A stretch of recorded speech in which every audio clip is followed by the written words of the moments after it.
Assalomu alaykum, hurmatli aziz qarindoshlar. Hammanglarningki shu joy vaqti xayrli bo'lsin. Hammanglarga men Tug'luq Hamiddan salom. Men Tug'luq Hamid opam dadamningki erkinligi, Xitoy turmusida ingirayotgan bir Uyg'ur ona dadiningki erkinligi nahaq kesilganlik uchunga Shvetsiyaning poytaxtiga Stokgolmga parlament binosi oldida yolg'iz kishi namoyish qilyapman. Bugun chislaga 2021 yılı 8. ayının 12. günü Perşembe. Mening dadam Hamid Abdurahman 1954 yılı 5. ayının 20. gün tug'ilgan. İli oblastida telegraf idorasidan pensiyaga chiqqan. Mening opam Sadat Bovdin bo'lsa 1956 yılı 8. ayının 21. günü tug'ilgan. İli Fendiyan İli qatnash idorasidan dam olishga chiqqan. Mening opam dadam 2017 yılı 1. ayının 27. günü İl oblastida bexatarlik saqchilar tarafidan tutib qochib ketilib, Bo'zdagi turmada qonunsiz tarbiyalashtirgan. Undan keyin iqolatni sud etib, birinchi qatam 5 yillik, ikkinchi qatam 18 yillik kesib o'tgan. 18 yillik sudninki hech qanday qog'ozi yoki tamga urilgan hujjatlar yo'q. Og'zaki kesim, ammo sudninki nimasi kuchga ega. Shuningga men Xitoy hukumatiga shuni deymanki, mening opam dadam gunohsiz. Mening opam dadamniki hech qanday gunohi yo'q.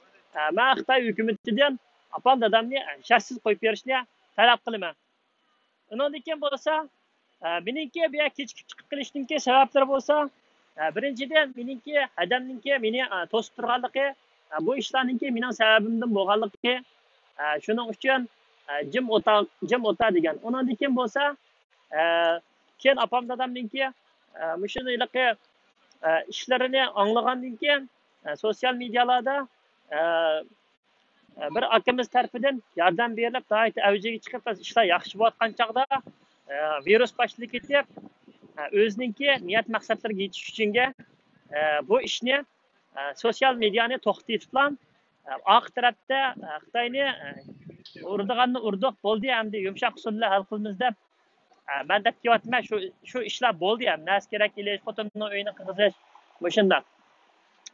Hem de şu apam dadamninki kesilishninki sebebi bo'lsa, birinciden bo'lsa meninki Shvetsiyada o'qishga chiqib, pasportini yutgan, siyosiy panoh tilagan, namoyishga chiqqan, mundaq degan bir sabablar bilan akirib ketib, keyin kesib o'tgan.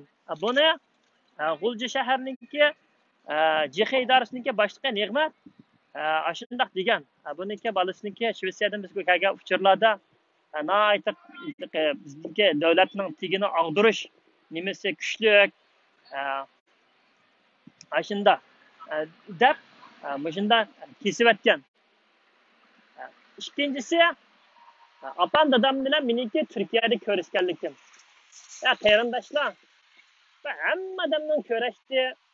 Bazılarınki maksat kesütildi, bazılarınki kesütilmedi. Bunda desem, bu meninki elaqi haqninki anda oldu, meninki degan gap emas. Men o'zimni fuqarolar bilan selishtirmayman. Men o'zimni dunyo Uyg'ur qurut dediklarninki qarindoshlar bilan ko'rishgan, tashkilotdagi boshliqlar bilan, ular bilan selishtirsam bo'ldi-ku. Men degan fuqaro shu kichikina bir 3-chi mushtaq qilyapti, lekin bularninkiga unda qilmadi. Men kashda hozir bir ishlar bo'pti to'rda. Men kashda mushu to'g'risida balki materialni hozir bir soqchixonga berib, bir ko'rishib, bir Facebookda bir odamningki ikki o'rin belgilash sistemasini bir belib, men bir huquqay, menga hujum qo'yibdi. Zodi bu ikki odam birmi yoki qanday bo'ldi, men bir kashda bir naq maydon qilib, shuningga bir ayrim bir javob beraman. Undan keyin qarindoshlar, yana bir g'uljilik ketgan bolaninki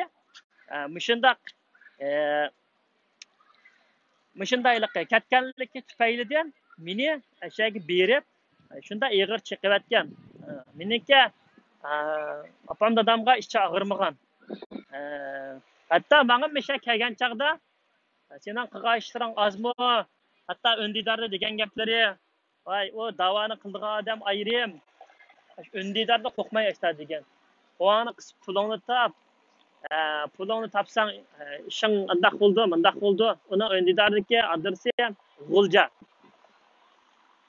Ashunda qilib, keyin anandiki men telefonlashgan chog'da voy bu pul deysan, pulni olalamkan desam, voy fikam men nima kunlarni ko'rdim. Men bir muncha pul to'lab chiqdim dedi. Mana bu Shvetsiyaningki pasportini ilib, Xitoy hukumatiga pora berib, bu yoqqa yenib chiqdi. Bu masalani men Dünya Uyg'ur qurultayiniki bayonotchisi Dilshod Reshit apandimga degan. Menda mushtaq material bor, ana material. Buni men sizga beray. Mening uydagilarim mushtoq tarafidan mushtaq bo'ldi. Mushta bir ko'tirib chiqayli aka desam, Shvetsiya bexatarlik idorasiga olib dedi. Xitoy hukumatini Shvetsiyaningki vaqoqitidek ansirdimi bu akimiz? Ya Xitoyning ko'nglini oydimi, yo meni bir cho'ng ishlarga kirib ketdi deb, kirib ketmasin deb qildimi? Ammo ishtaq degan chog'da Aşı Şvetsiya bexatarlik idorasiga olib Şvetsiya bexatarlik idorasiga olib bersammi, bu ishlarni ratlab, uni chaqirtib, bu ishlar bo'yicha vaqt o'tadi. Ma'ni biz media bilan bir portlatsak, ma'ishni bir ko'tarib chiqsak, buni birdan o'z tutib keladi. Men mediani bir qo'ral qilaylik boshda desam, unimadi. Xullas kalam, mayli unimadi, bu rost haqiqat. Uni o'zining ko'ngliga ayon. Undan keyin bu ashunda berib meni chiqib, mana mushtaq qilyapti. O to'g'riliqmi? Men 2 kunning oyoqiga jiq narsalarni deb berdim. Qarindoshlar, birinchi qitimliq meni oldigan, meni hisiyatimda foydalangan odamni men hozircha qanga deb ketdi. Hatto qurultayning ichidagilarmi sen oshkorlayapti buni debdi.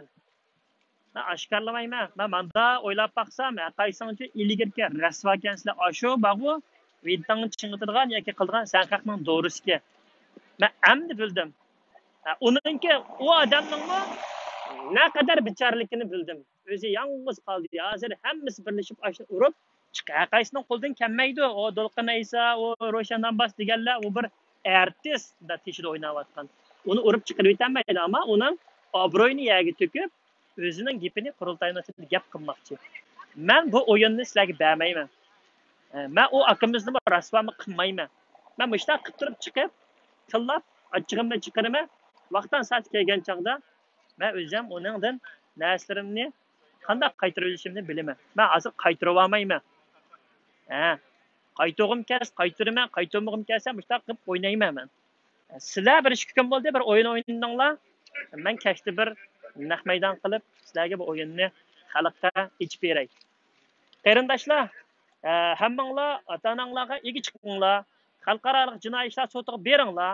Yevropadagi mushu parlamentning oldidagi bo'shliqdan foydalanib, Xitoyningki Uyg'urlarga yurgizayotgan irqiy jinoyatini, irqiy qirg'inchilik.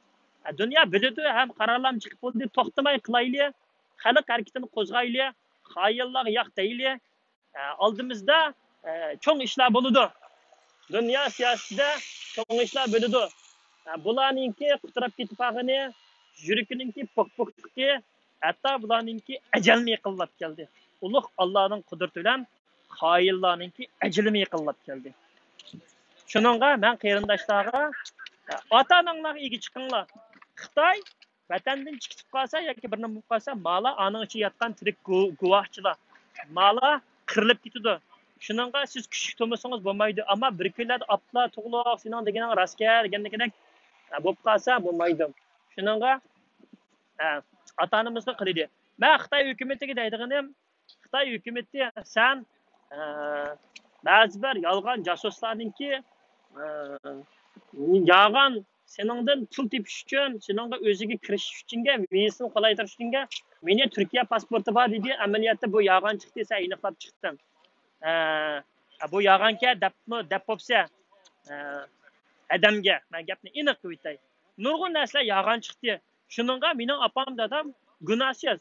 Xitoy hukumati sen meningki ota-onamni shartsiz qo'yib yetishing kerak. Sen buni qo'yib yetmasang bo'lmaydi. Bularningki ishi bir yoq berib ketdi. Bular bekor nahaq yetyapti. Sen jinoyatingni inkor qiladigan ishni qilmay, opam dadamni chiroyli uyga chiqib yashashiga sen sharoit hozirlab berishing kerak.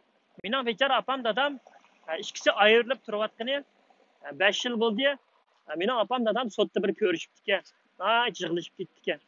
Undan keyin mishta bo'ldi.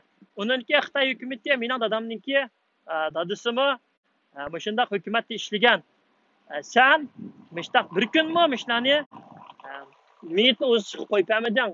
Meningki ichim sana bo'lgan o'shmanlik, sana bo'lgan kurash hamma narsani mushu seninki jinoyatlaring meni mishaga chiqdi va shundaqla meningki seninki chataldagi g'olchilaringninki men tutamlab qo'limga elib oldim. Agar sen meningki ota-onamni ashundan ichida o'ldirib o'tirgan bo'lsang yoki bir ish bo'lgan bo'lsa, mening odamga bir ish bo'lgan bo'lsa, men sen bilan o chaqda ishdan ko'ngilni sevitib turib, mayig'i konsulung, oyig'i qurultaying, mayig'i Amerikan, oyig'i demokratik Xitoyning o'nimaningni ko'zingga ko'z tutayman.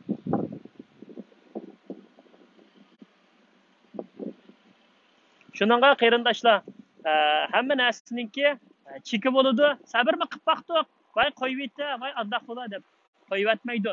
Shuningga qarindoshlar, ota-onamizga ega chiqish uchun kurash. Haqiqatga ega chiqish uchun kurash qarindoshlar. Xitoy kommunistlariga qarshi chiqish uchun kurash. Bu kurashdan qaytmasligimiz kerak. Haqiqatdan qaytmasligimiz kerak. Kurash, yana kurash qarindoshlar. Men kechasi ishlayapman. Kunduzi ham eshakka chiqyapman, men ko'zlarim qarab yiqinglar. Menda davlatdan bu menga işte chaqirtilib iqtisodiy yordam degan chaqda bu men iqtisodiy yordam qabul qilmayman. Mening ishim bor, men kechasi ishlab deb qilg'ashqa mening idoramdan o'zir chaqirtib sen mushta ish qilyapsan. Bular hammani biladi qarindoshlar. Sen biz qanday qulaylik deb meningki nayti menga 2 kun kech ishlab 2 kun dam oldigan 2 kun nayti hukumat tarafdan yoq yordamlar bor. Shved hukumatiga rahmat, Shved xalqiga rahmat, Shvetsiya davlatiga rahmat, Shvetsiya ko'chmanlar idorasiga rahmat, Shvetsiya bexatarlik idorasiga rahmat. Qarindoshlar, ota-onamizga ega chiqsanglar, haq yo'lda mangsanglar, yo'linglar ravon bo'ldi. Unda bo'lsa qarindoshlar, men bizga namoyishimni qilay. Sizlarmi gapimni obdan o'ylashib qo'yinglar.